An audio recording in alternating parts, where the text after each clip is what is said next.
This is the Beyond the Dojo Podcast. I'm Lauren. You don't have to be embarrassed of me, dear. We all have our quirks, okay? No, I'm embarrassed. Okay. Well... I'm not ashamed to say it. Well, let me tell you what embarrasses me whenever my husband hits small children. I didn't hit nobody.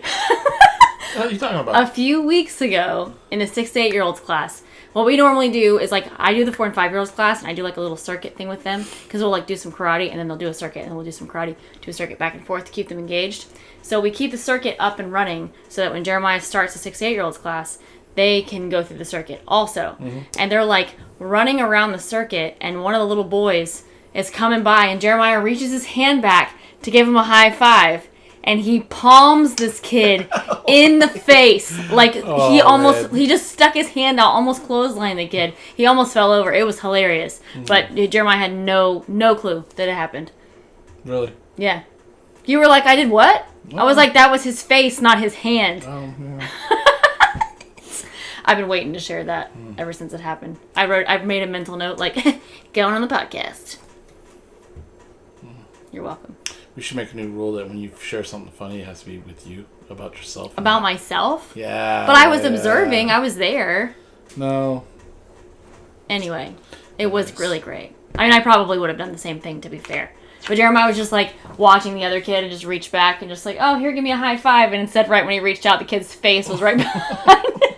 So he ran into Jeremiah's giant bear palm.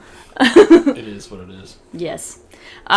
So... I had this conversation, totally different subject, had a conversation recently with a client, and it's a female, and I do her strength and conditioning programming, so I write all of her programming. She does that as her, supplement to her karate training. She tries to do a little bit of competition here and there, but she went, just as for some background, she's one of the strongest people I've ever worked with. Like, doesn't lift a lot of heavy weight necessarily because we want to make sure that we're, able to move easily for karate and not putting ourselves at risk for injury and stuff like that. But, like, super strong body weight stuff. Like, can do pistol squats like it's nobody's business. Like, I'm trying to film myself explaining how to do these pistol squat variations, and I'm, like, killing myself to film these videos because this person is so strong.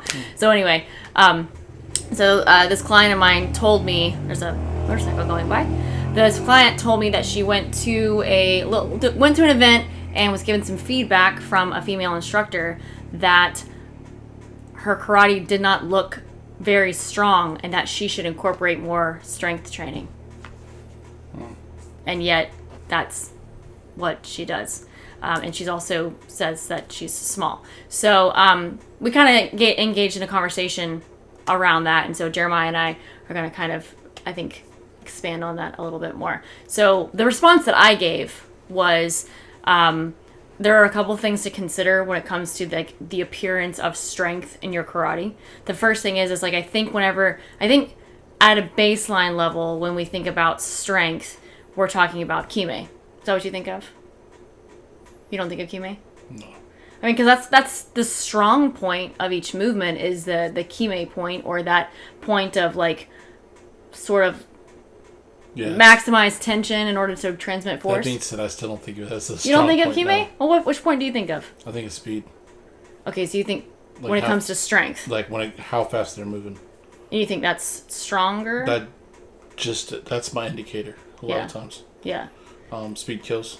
Yeah. So. Well, I mean, speed is part of the transmission of power. So right. I mean, yeah, it would have to have some speed in order to be strong. But right.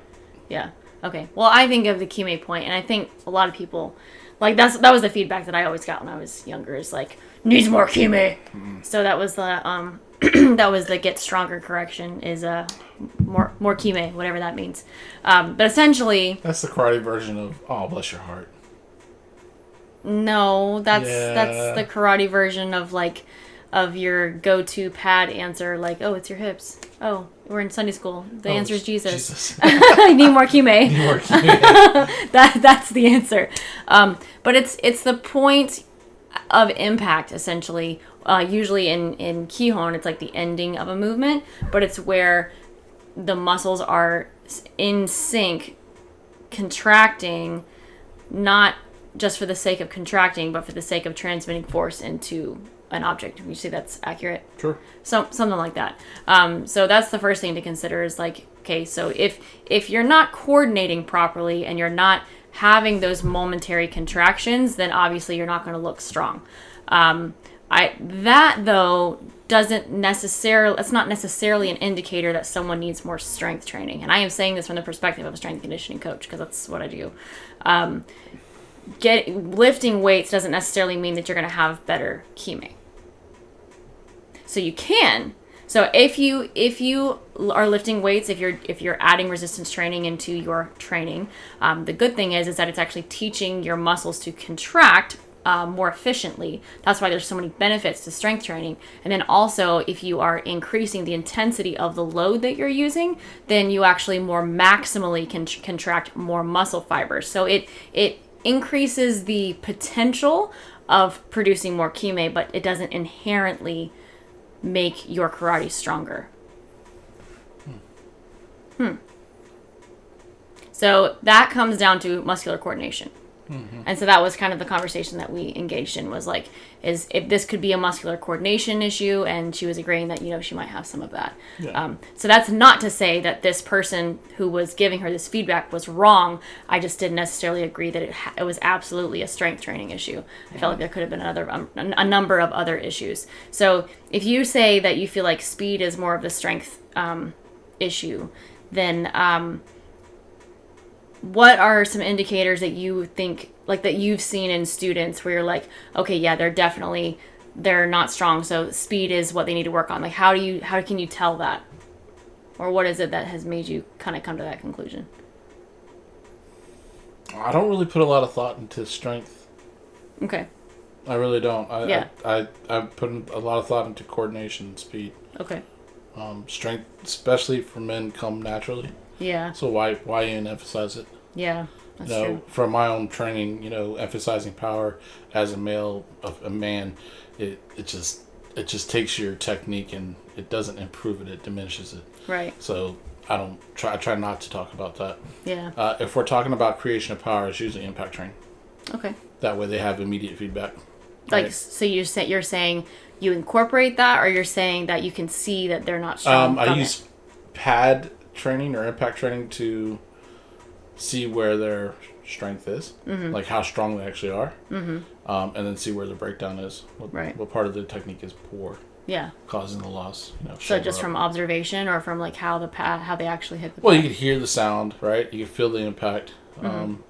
If you're hitting a big bag, you should be able to see like a heavy bag fold in a little bit. Mm-hmm. Like your foot, if you're doing it correctly with good impact, the bag should be, you should be able to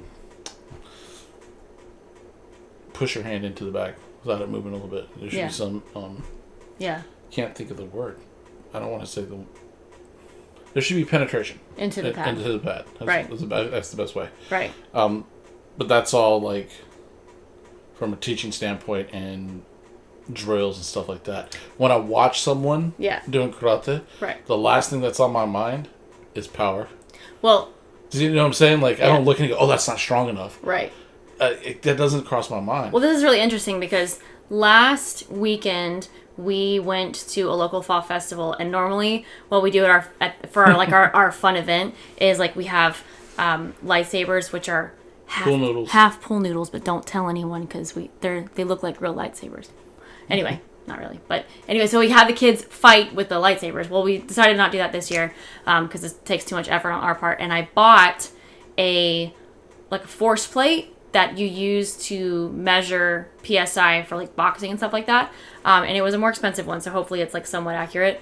But we mounted it to a volleyball pole, and as people came by, we let them hit the pad. Yeah. And it was really interesting to see how people naturally punch. Oh yeah. There was some wild stuff. How many people do you think hit that thing? Like 150? Yeah, easy. Yeah. Easy, because no one got second chances, and I was busy almost all day. Yeah, I mean, and there were thousands and thousands of people there, but only like a few people wanted to actually stop and hit the thing because we could only convince so many people.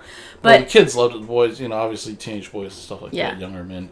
I think the funny part was like a lot of dudes said no if they were with a girl. Yeah, because they don't want to, like, miss. They didn't want to listen. They didn't want to look weak or something. I don't know. Yeah. I just noticed that. I was like, wow, that's a little insecure. Yeah. Well, anyways. Okay, so we mounted it low. It was primarily so that kids could use it. But it actually worked out really well because we had so many, like, teens and adults use it. That we think we may have saved some elbows and shoulders. We may have saved their elbows and shoulders lives because it was so low. Like, they had to somewhat keep the arm in and, like, protect the joint. They couldn't just do, like, a normal haymaker, just come over the top. But man, like, the way people made impact, like, so we've, like, some of our previous and current students hit it, and, like, obviously a karate punch is very different from just some dude on the street just hitting something. But, like, most of us, we hit it, like, just had that momentary impact and just relaxed back to our kime position or whatever. But, like, the guy that hit it the hardest, so he had 303 pounds PSI, and he was a pretty stocky build. He was a little bit shorter than Jeremiah, and he's just some silly guy that was just, like, behind a big group of teenage boys who were all crowded around it. And he was like, I want to do it. And he comes over, and I think he did have some martial arts training. He hit it pretty hard, but then he leaned into it, though. He kept pushing into the pad. It's like, how dead can you kill the person? Well, that's just a cheat, though. You don't do that. Yeah. You wouldn't do that in a real punch. You wouldn't sit there and hit someone and then keep on pushing into them. That wouldn't work. It wouldn't. You're right. But sometimes we train that way. Yeah, sure. But it's for what benefit, though?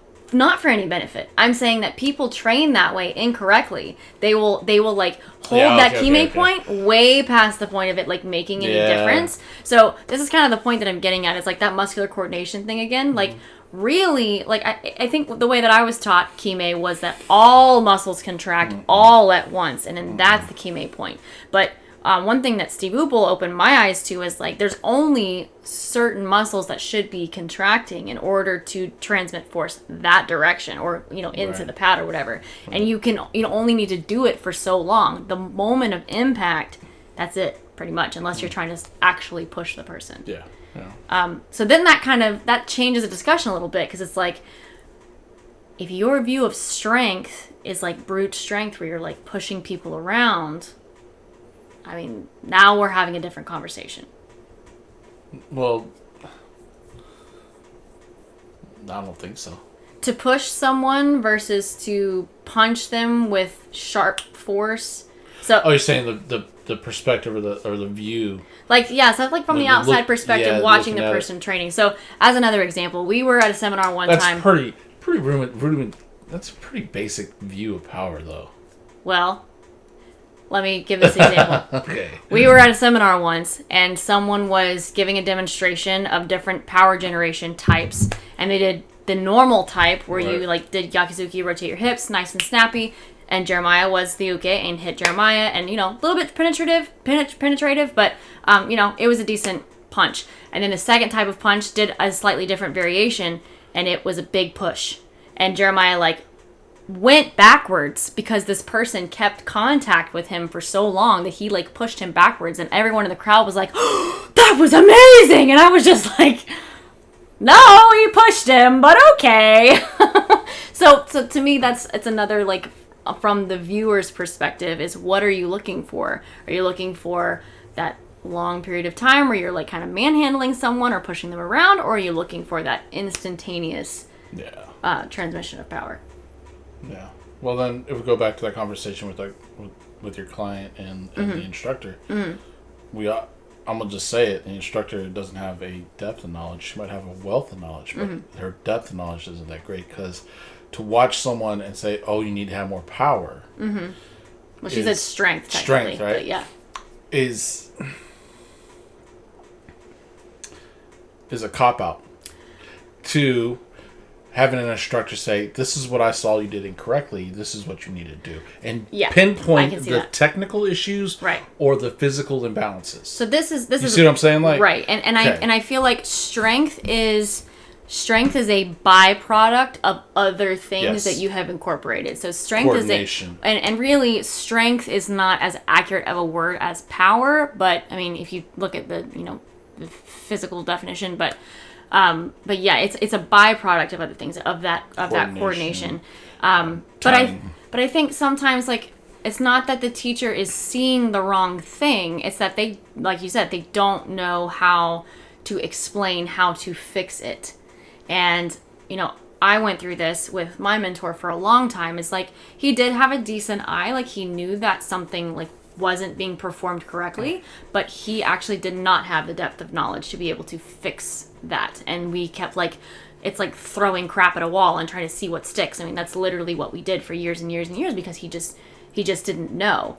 You know, and that's, you know, maybe it's on him, maybe it's on me because I should have known more reason, whatever. But I think that happens a lot, where people do have an eye for stuff, but they don't know, for some reason, enough about what they're looking at. Like, they can see that something's wrong, but they really can't, like, fix it.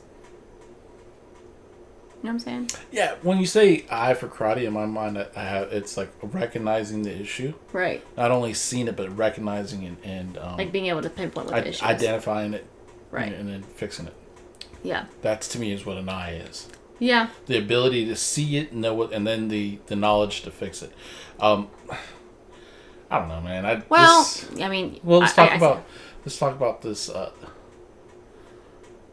How to portray power in karate. Let's talk about that. Right. Let's dive into the idea of why the teacher was so eager to say you need to be stronger. Right. Well, okay, so let's. You see what I'm saying, though? Well, I mean, another thing, to be fair, like, I am trying to look at this from all sides.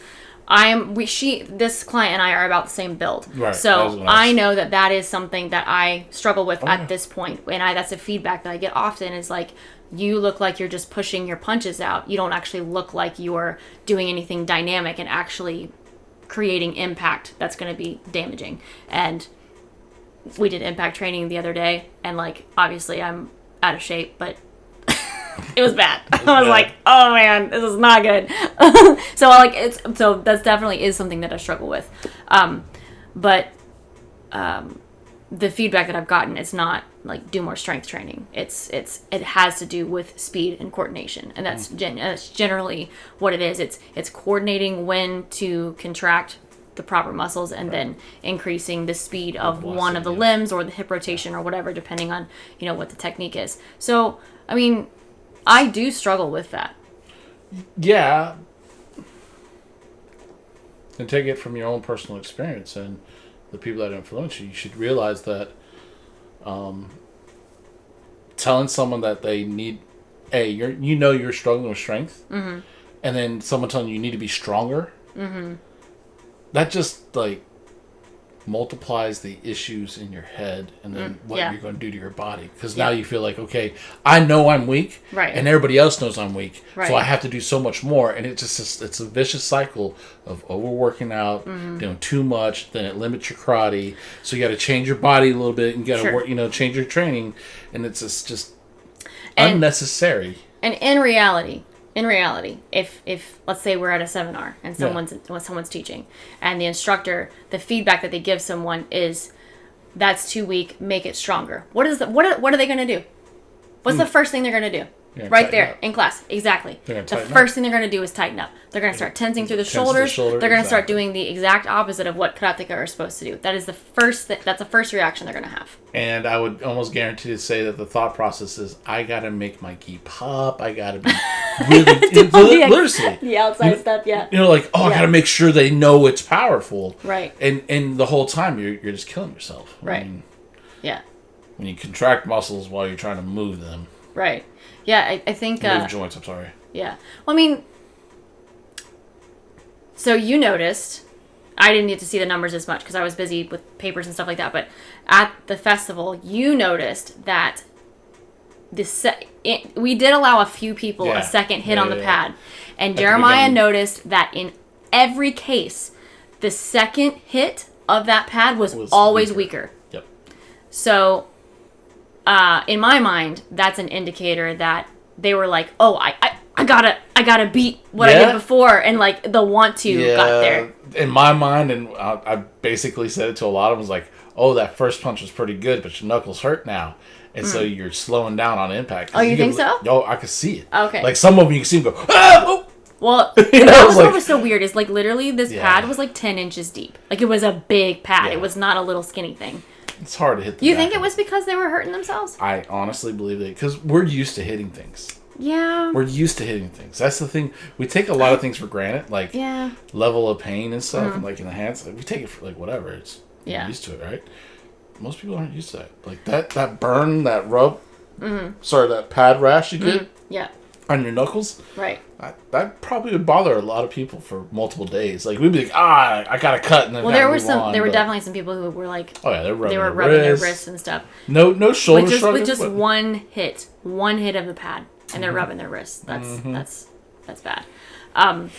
Well, from experience, I know that if I hit something and I don't like how hard I hit it, if my want to gets in the way, I don't know who coined that, but if it gets in the way, then the second one is always worse. Like it's never as good because I start tensing up and I'm like, oh, I have to be stronger, and I start getting really tight and trying to hit it second time. I think when we use that pad in class and get a little bit more, data watching people do it, we'll have a better idea. And I think in karate class with karate guys, it'll be I want to hit it harder, so I tighten up thinking that I'm gonna hit it harder. Yeah. You know what I mean? Yeah. So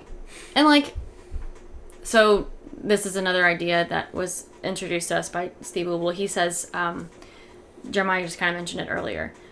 The problem with the tensing thing is that if you co-contract the agonist and the antagonist of a movement, then you have created an isometric contraction. So if you know anything about muscle physiology, you have an agonist, which is the main movers of a movement. So if I'm bending my elbow, then the agonist is the bicep. The antagonist is the opposing set of muscles, which is the tricep. That's why sometimes if people are tight on one side of the body, sometimes it's harder to move, the opposite direction or whatever. So if I tighten my biceps and my triceps at the same time, then I have an isometric contraction, which means that both sides are contracting, but there's actually no movement being created. And when people start tensing because they're like getting really overexcited, that is what they do. Is they're tensing, the chest and also the shoulders and the upper back muscles, which are opposing to punching, the chest and the pecs. That's what's actually driving the punch. But if you're tensing the upper back, that's actually opposing it. If you're punching and you're supposed to be using your triceps to drive the punch, but you're tightening through your biceps, that's opposing the extension of the elbow. And people don't realize that stuff. And Steve has this like unbelievably genius quote. He is the only person I ever heard say it, and now I think some people say it, but he said, if it feels strong, it probably isn't. Yeah. And ain't that the truth? Yeah. Because people tend to overly contract and get all up in their feels, and they're like, oh man, this feels really, really awesome, because they feel it in their body, they feel it in their joints, they feel it in their muscles, because they're tensing those muscles, and they're pulling on them as they're trying to extend into position. So it feels strong because you're like you're almost like redirecting the force in on yourself. Like a reverb. Like when you're Basically. punching hard, you feel it in your shoulder, you feel it in your body, you go, that's a lot of power. It's almost like creating your own impact within your own body. Like you're literally hitting yourself with your muscle fibers. How do you hit yourself? I'll show you. This is how I hit myself. Oh shit! I just punched the mic.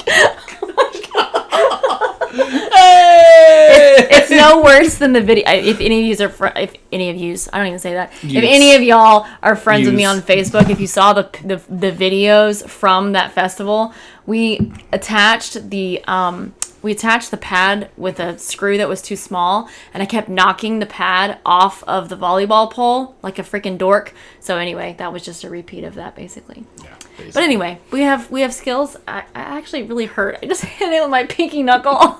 Oh, jeez. Jesus. Good job.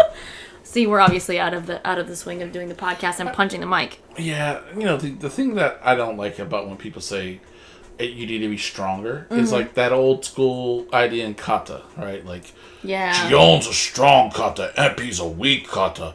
Well, and honestly, that it bothers me because each kata has its own flavor or feel to how power is generated, right? And the technique dictates that, right? Yeah, he got this from me.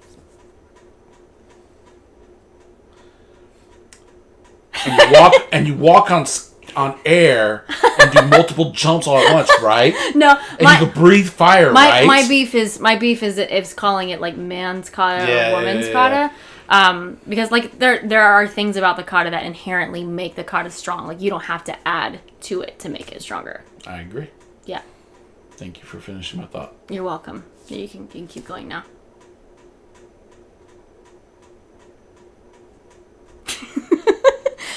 But yeah, I think that when you start adding those kinds of critiques to people, then that is what they do, is they over-tense.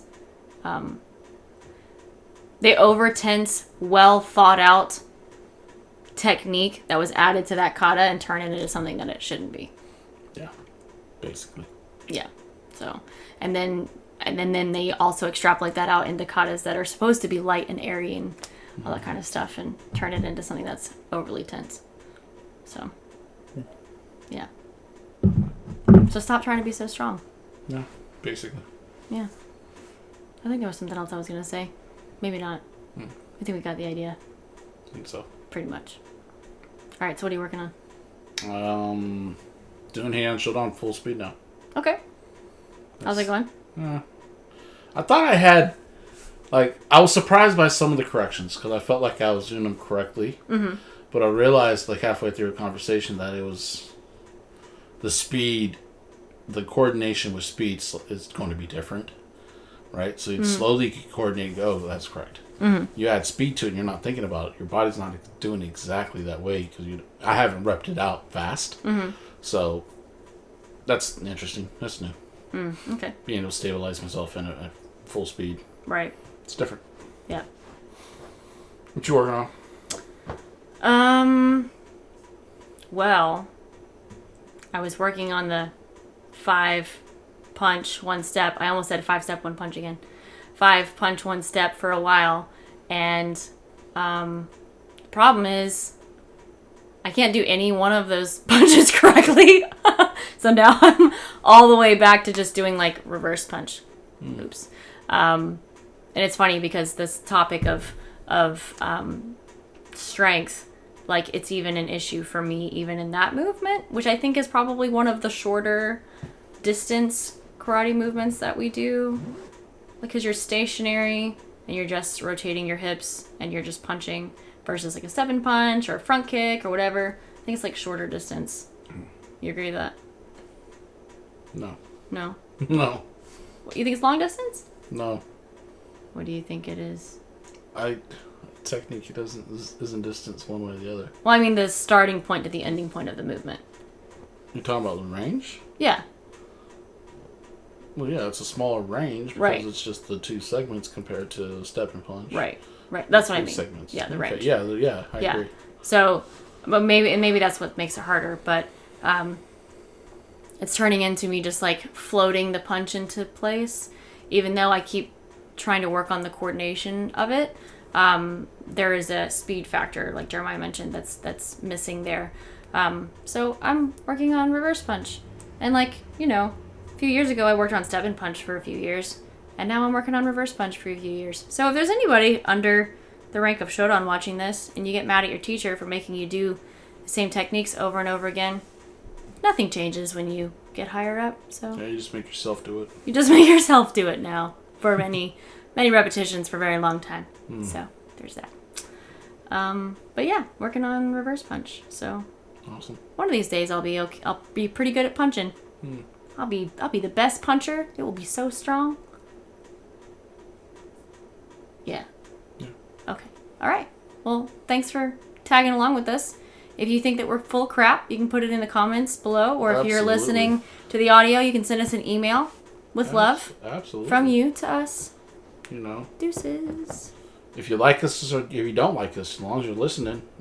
Hey, also, majority of the way. Also, some people got their panties up in a wad whenever we first started our podcast and gave us some crappy ratings. So if you could give us only 5-star reviews, that would be super great. If you're listening to audio, we should get those old ratings. I can't access them because it's on Apple or something like that, and I can't see any of them. So I just know that it wasn't perfect, and it makes me mad. Okay, all right. So only thumbs ups and 5 stars, and that is it. Yeah. Nothing negative. Yeah, please. I mean, Thank unless you. you just really hate us. If you hate us, why did you watch this far? Okay, go get a life. Hey, Right? whatever, man. Bye. Watch as far as you can. Okay, bye. Bye.